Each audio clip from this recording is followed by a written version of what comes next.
Class নাইনের first lesson tales of Bhola grandpa. Tales of Bhola grandpa লিখেছেন কে? মনোজ দাস।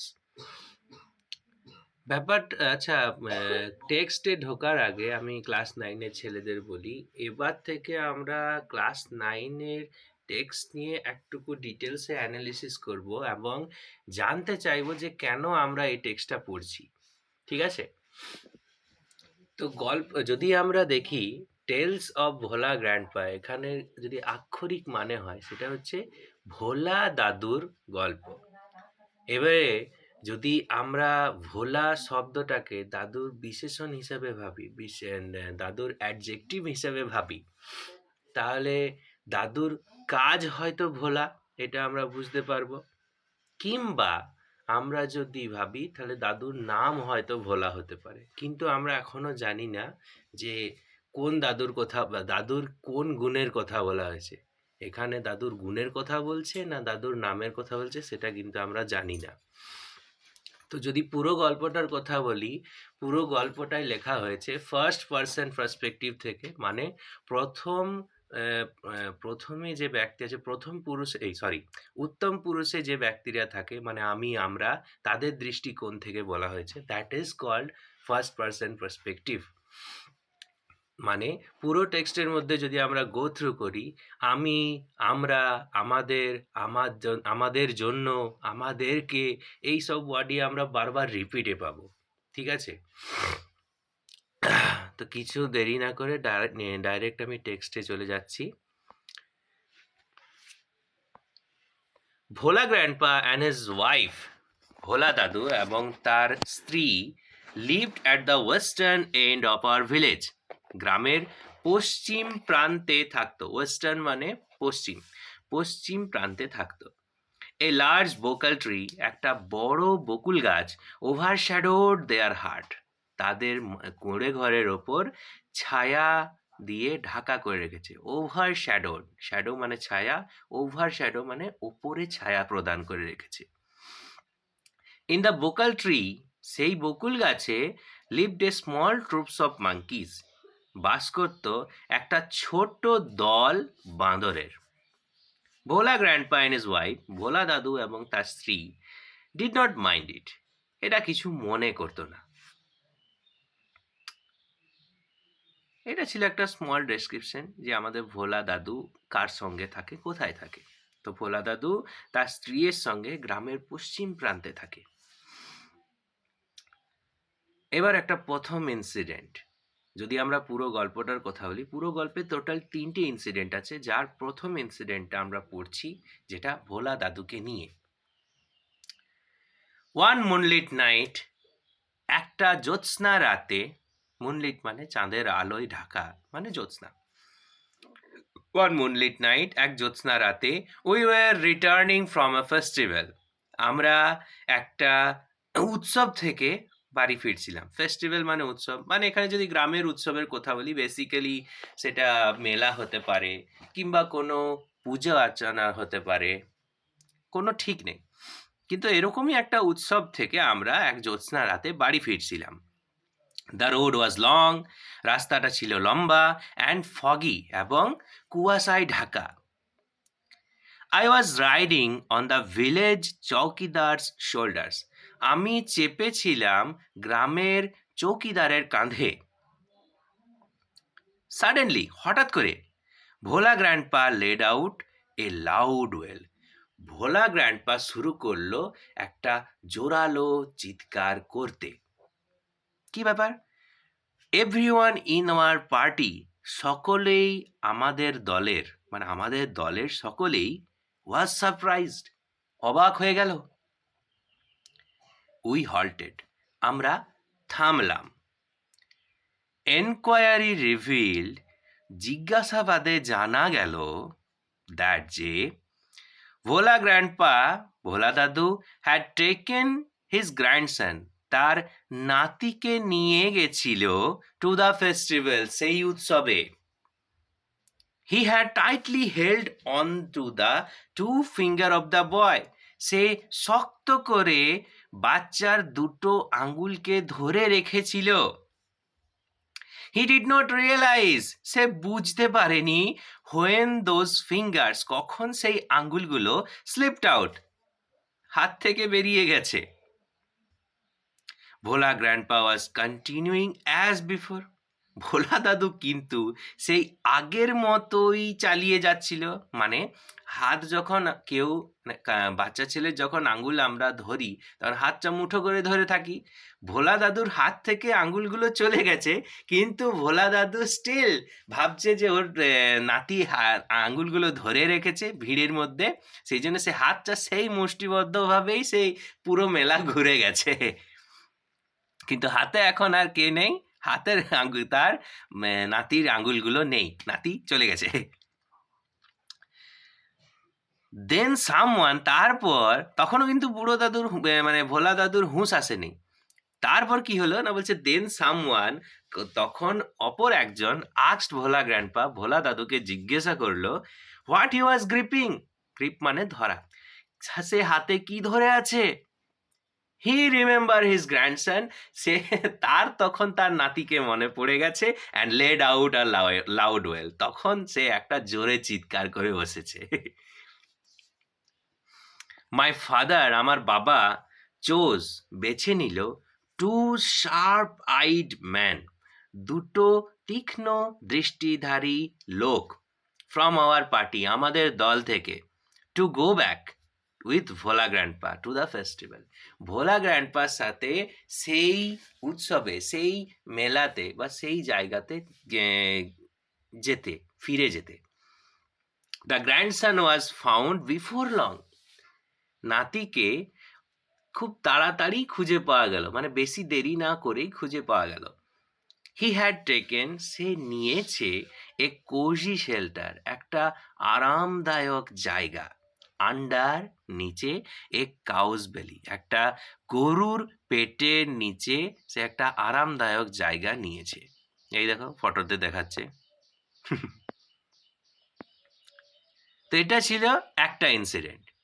একটা ইনসিডেন্ট ধরে যদি আমরা দেখতে যাই, তাহলে এখানে ভোলা দাদুর কাজের দিক দিয়ে বেশি ফেমাস, মানে দাদুর কাজ হচ্ছে ভুলে যাওয়া, দাদুর অ্যাকচুয়াল কাজই হচ্ছে ভুলে যাওয়া, সেই জন্য মানে ভোলা দাদু ওর নাম হয়েছে।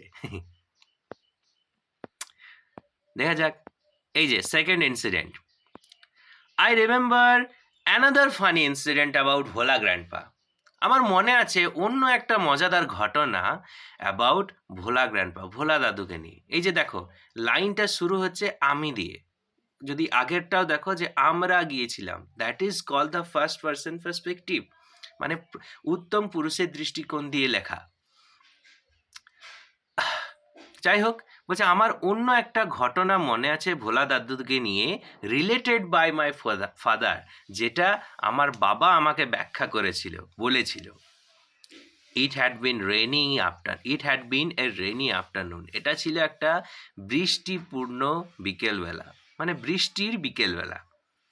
ভোলা grandpa wild with excitement, Bhola দাদু উত্তেজিত হয়ে আছে, মানে ওয়াইল্ড উইথ এক্সাইটমেন্ট, ওয়াইল্ড মানে বন্য, বন্য মানে মানে কি বলবো, পাগলের মতো, উইথ এক্সাইটমেন্ট উত্তেজনায় পাগল হয়ে, told my father and his friend, আমার বাবা এবং তার বন্ধুদের, মানে বাবার বন্ধুদের বলল কি, দ্যাট হি হ্যাড সিন, সে দেখেছে, এ গ্যাং অফ পাইরেটস, সে একদল জলদস্যুদের দেখেছে, পাইরেট মানে জলদস্যু।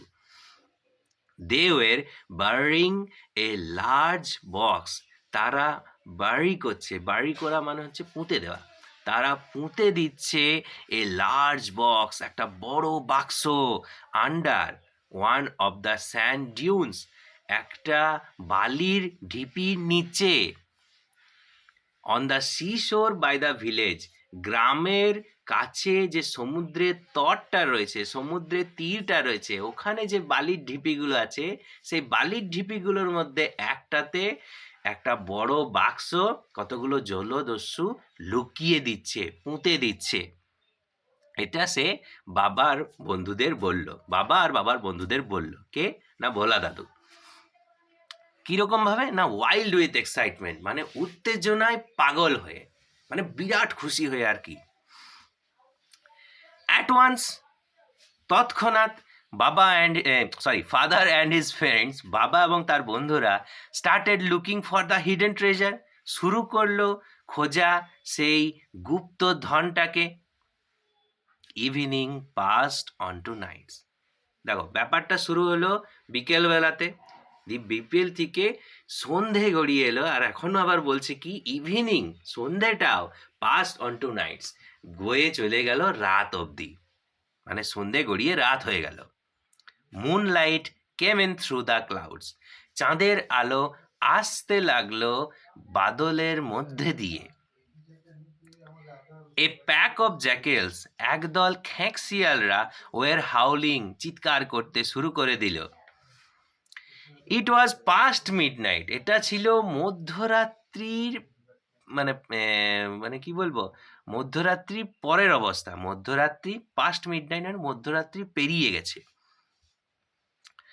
At this point of time, ঠিক এই মুহূর্তে, ভোলা গ্র্যান্ডপা, ভোলা দাদু কনফেসড, মেনে নিল দ্যাট যে দেয়ার ওয়াজ নো রিয়েল ট্রেজার, ওখানে কোনো আসল গুপ্তধন ছিল না।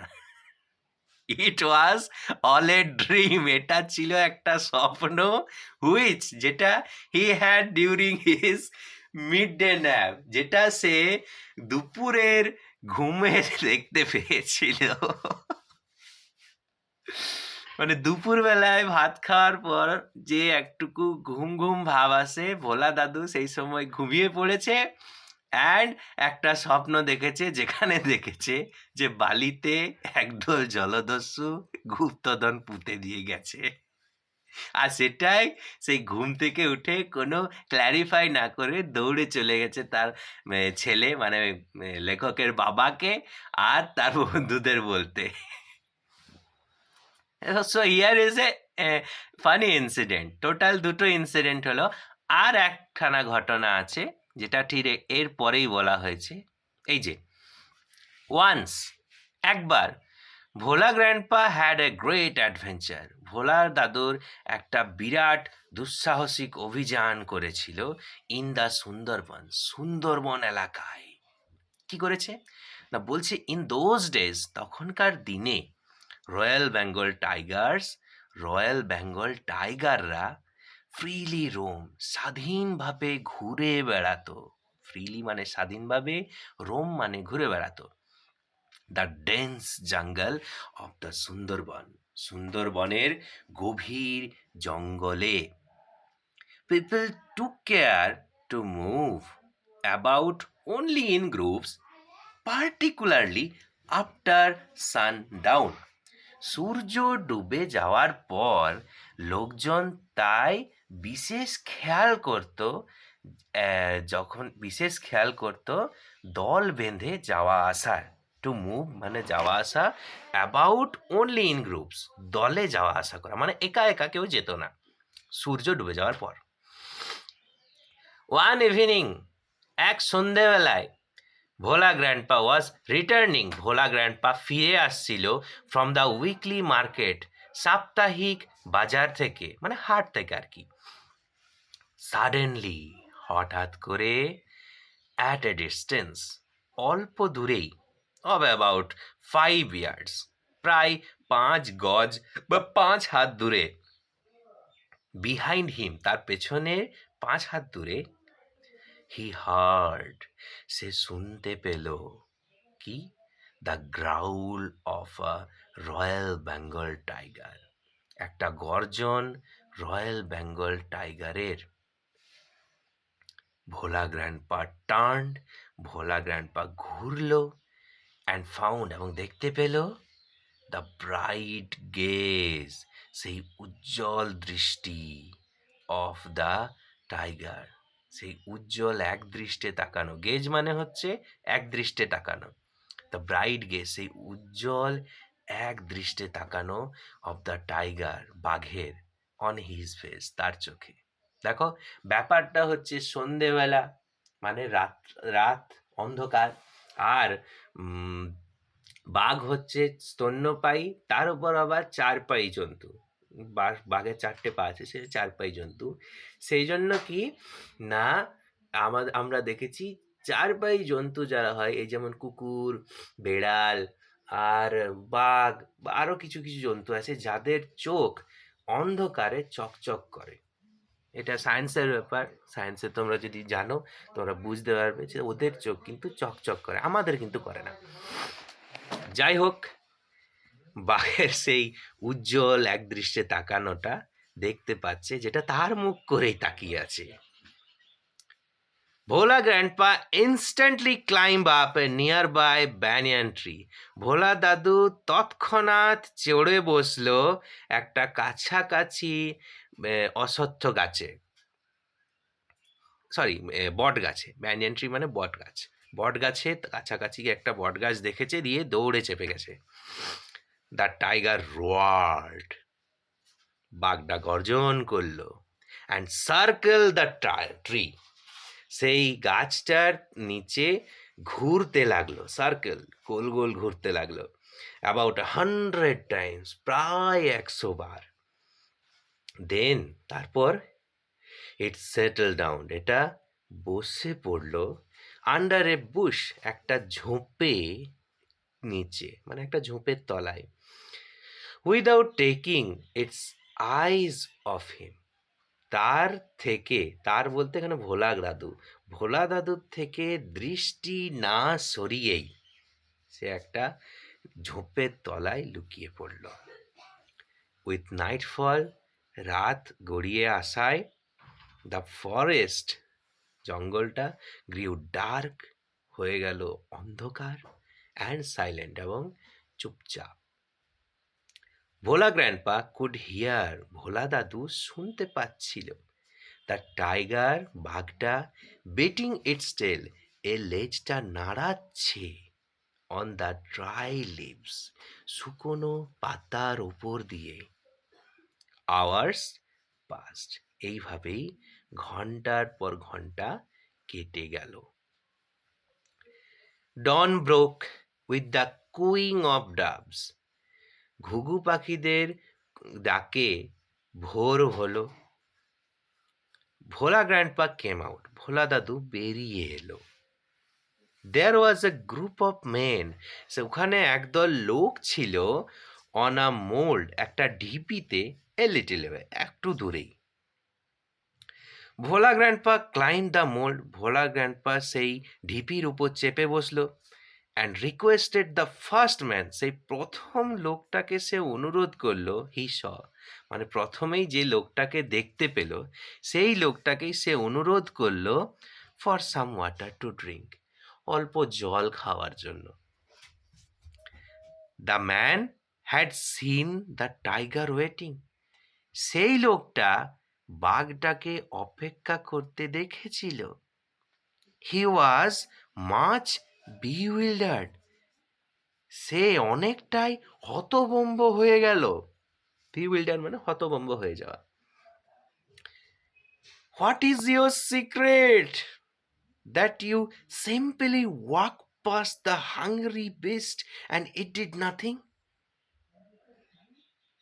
তুমি যে একটা ক্ষুধার্ত জন্তুর পাশ দিয়ে হেঁটে এলে এবং এটা তোমাকে কিছুই করলো না, এর গোপন মানে এর সিক্রেট কি, মানে এর মানে কি বলবো, ফন্দি, গোপন ফন্দিটা কি, ট্রিক্সটা কি? He asked Bhola grandpa.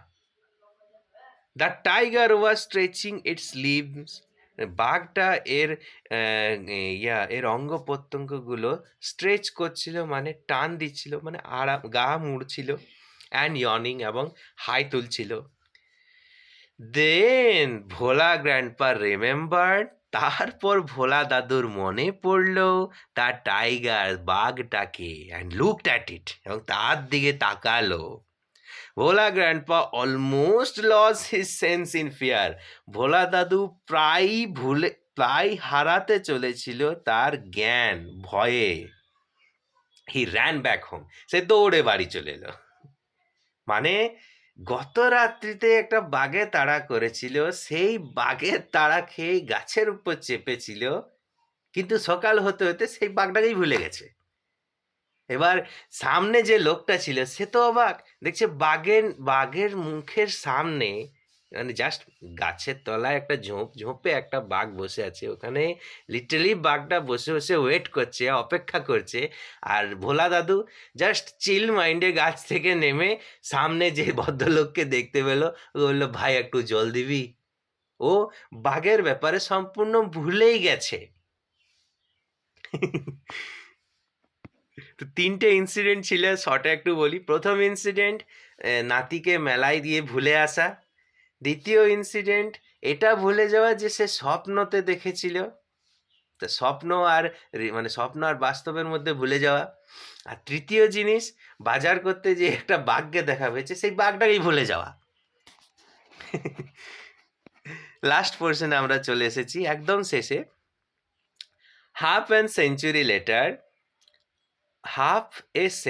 Letter, ১ century মানে হচ্ছে ১০০ বছর, ১০০ বছরের অর্ধেক মানে ৫০ বছর পর, বা যদি এই আক্ষরিক মানে বলি তো অর্ধ শতাব্দী পর, হাফ এ সেঞ্চুরি লেটার, অর্ধ শতাব্দী পর বা ৫০ বছর পর, যেটা তোমাদের ইচ্ছা বলতে পারো।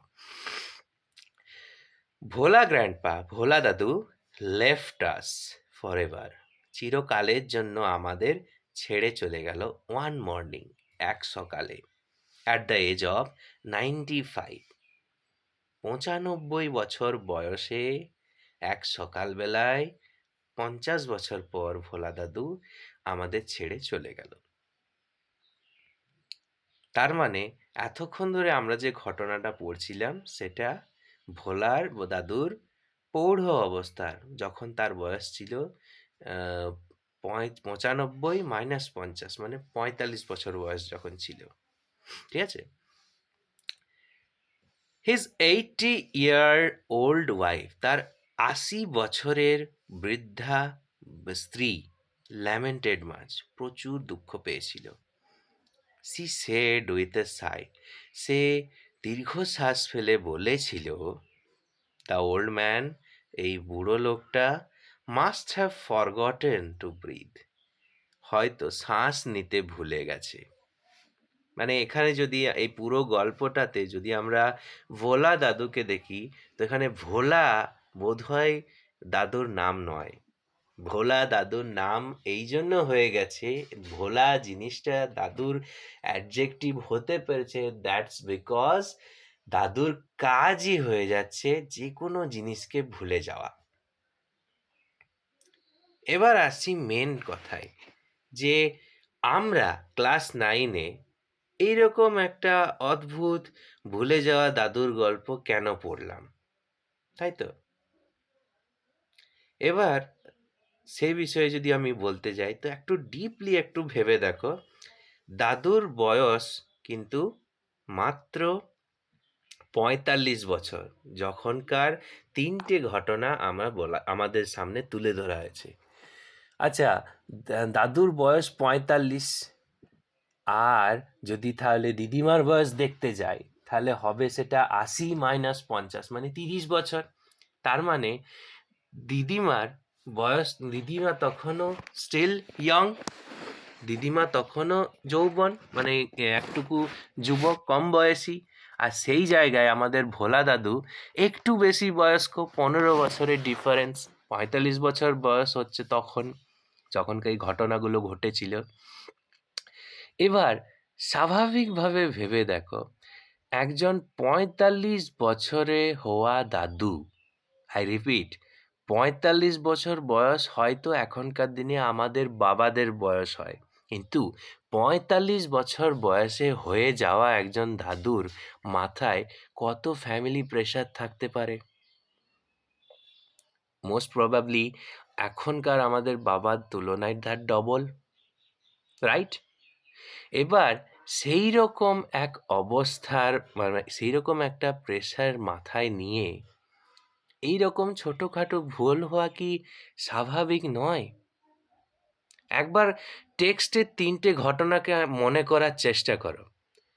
ভোলা দাদু, প্রথম ঘটনাটা যদি পিক করি, ভোলা দাদু কিন্তু নিজের নাতিকে নিয়ে গিয়েছিল মেলা দেখতে বা উৎসবে।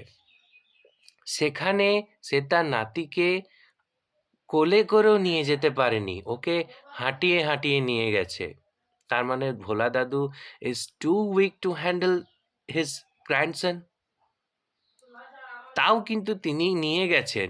কিন্তু একটা জিনিস নোট করবে, যখন আর ভিড়ের মধ্যে বাচ্চা হারিয়ে যাওয়া এটা স্বাভাবিক।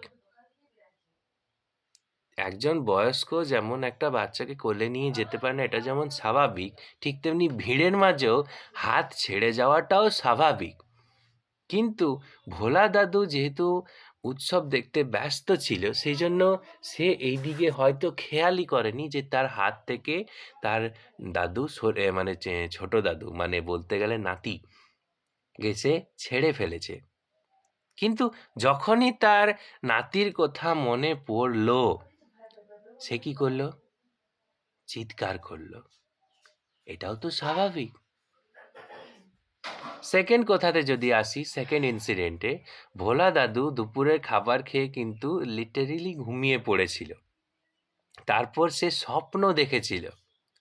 স্বপ্নতে সে দেখেছিল কি, আহ, একদল জলদস্যু একটা বড় বাক্স বালির নিচে পুঁতে দিয়ে যাচ্ছে। এবার দেখো, স্বাভাবিকভাবেই গুপ্তধন কে না চায়? স্বাভাবিকভাবে ভাবতে বলছি, গুপ্তধন কে না চায়? ঠিক তেমনি দাদুও গুপ্তধন চেয়েছিল।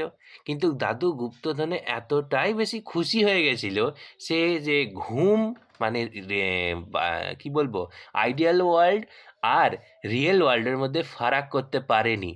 স্বাভাবিকই, কারণ তিনি বয়স্ক। সে জাস্ট ঘুম থেকে উঠেই দৌড়ে চলে এসছে তার নিজের একমাত্র ছেলেকে বলতে। স্বাভাবিকভাবে দেখো, কথাটা কিন্তু অন্য কাউকে বলেনি, তার ছেলেকে এসে বলেছে। পরে তার বন্ধুদের কি না, ওখানে একটা বড় বাক্স পোঁতা ছিল। কিন্তু যখন সে বুঝতে পারলো যে এটা স্বপ্ন, সে কিন্তু অন্য মানে সেম এজ বয়েজ বা গার্লসের মতো সে হেসে কিন্তু ব্যাপারটা উড়িয়ে দিইনি যে দেখ কেমন খাটালাম। সে কিন্তু নিজের বয়সের থেকে যথেষ্ট ছোট ছেলেদের কাছে ক্ষমা চেয়েছে, কনফেস করে নিয়েছে যে হ্যাঁ, সে স্বপ্ন দেখেছিল।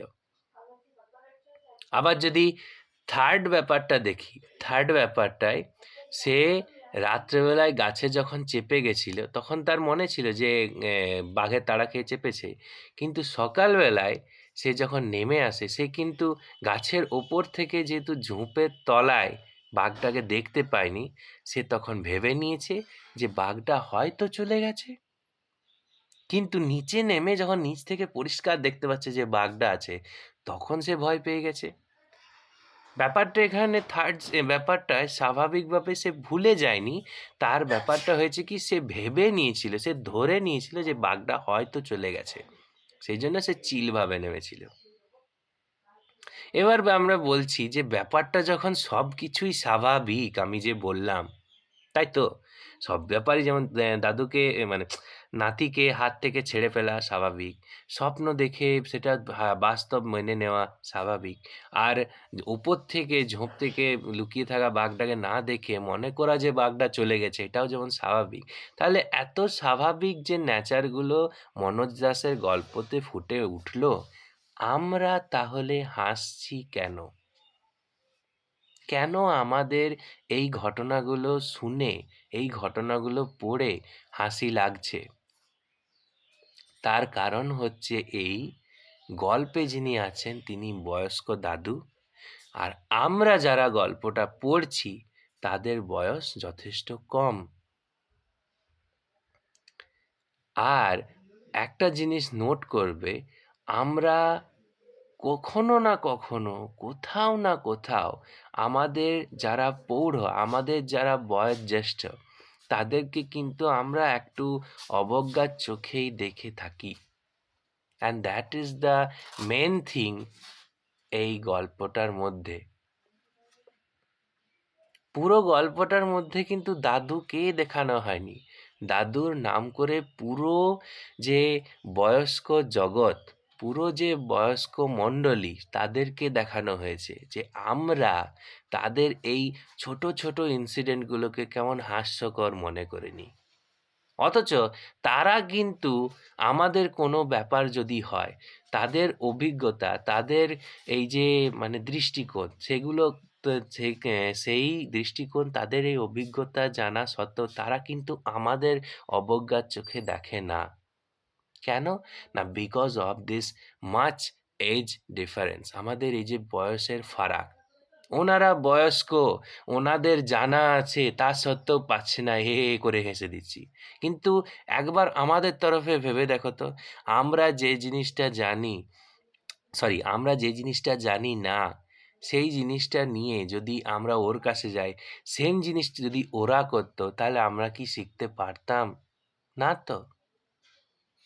তো basically my point is that এই গল্পটা এই ক্লাস 9 এর টেক্সটে ইনক্লুড করার কারণ হচ্ছে এটাই, যাতে আমরা আমাদের যে এজেড পারসন, আমাদের থেকে যারা বড়, তাদেরকে আমরা রেসপেক্ট করতে শিখি।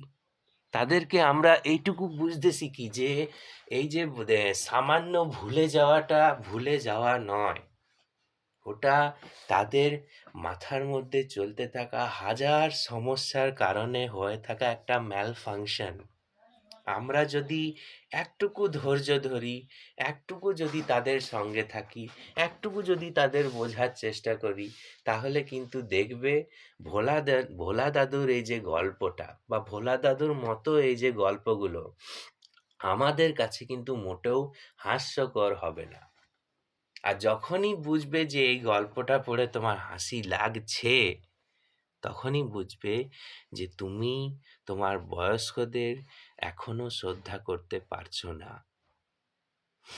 ঠিক আছে, আজকের টেক্সটটা আমি এখানেই শেষ করছি। কোনো ওয়ার্ড বা কোনো পোর্শন যদি অসুবিধা হয়, আমি রিকোয়েস্ট করব যে আরও একবার সেই জায়গাটা স্লোলি আস্তে আস্তে রিপিট করে পড়ে নিতে বা শুনে নিতে। ঠিক আছে, আজকের জন্য সেশন এখানেই শেষ করছি। পরের দিন অন্য একটা টপিক নিয়ে আবার আমরা হাজির হব।